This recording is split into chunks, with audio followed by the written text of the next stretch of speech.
ISSD. ഇനി പഠിക്കാം, ജയിക്കാം, നയിക്കാം. ഈ ആരോഗ്യവകുപ്പുമായി ബന്ധപ്പെട്ടുകൊണ്ട് വീണയെ ഇതുപോലെ അപമാനിച്ച ഒരു രാഷ്ട്രീയ നേതാവ് ഉണ്ടായിരുന്നില്ല, മുരളി അല്ലാതെ.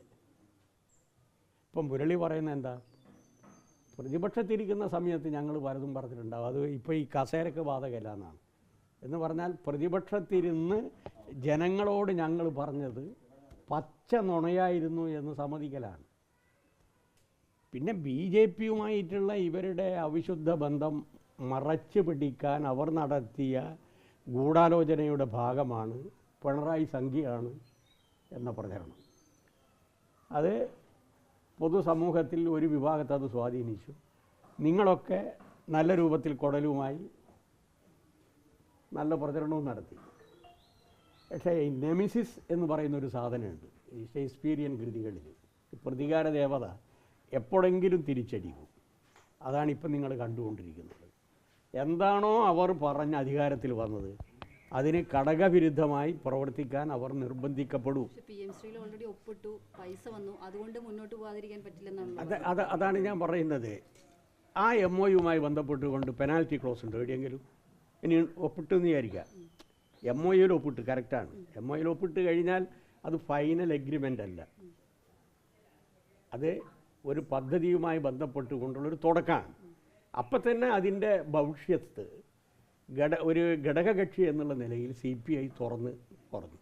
അപ്പം തന്നെ ഞങ്ങളത് നിർത്തിവെച്ച് തുടർ നടപടിക്ക് ആഗ്രഹിക്കുന്നില്ല എന്നും പറഞ്ഞുകൊണ്ട് കത്ത് കൊടുത്തു കഴിഞ്ഞു.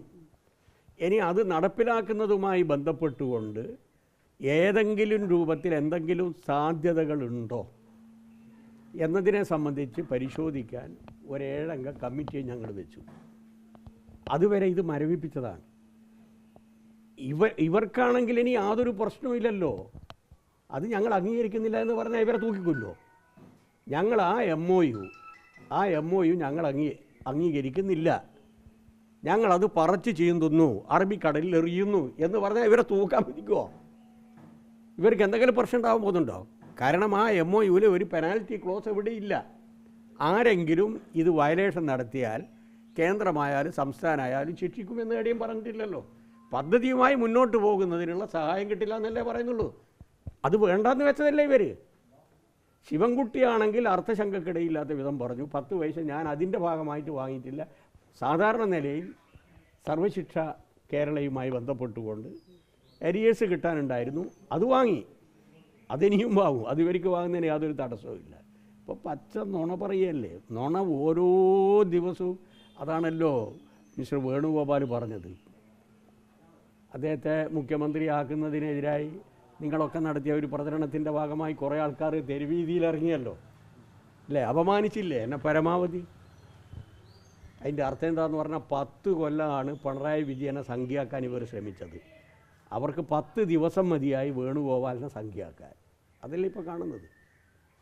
ഞാൻ ആദ്യം തന്നെ സൂചിപ്പിച്ചല്ലേ, ഏത് വർഗീയ ശക്തികളുമായി ബന്ധപ്പെട്ടുകൊണ്ട് ഏത് ഗവൺമെൻറ് അധികാരത്തിൽ വന്നാലും അവർ സ്വാധീനിക്കും. അത് ഞാൻ ആദ്യം പറഞ്ഞതാണ്. അതിന് തെറ്റായിട്ടുള്ള വ്യാഖ്യാനം കൊടുത്തു.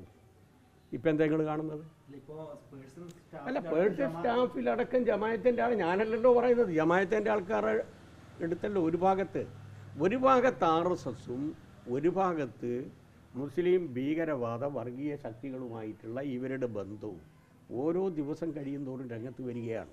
എങ്ങനെയാണ് ഇവർക്ക് RSSനെതിരായി ശക്തമായുള്ള നിലപാട് സ്വീകരിക്കാൻ പറ്റുക?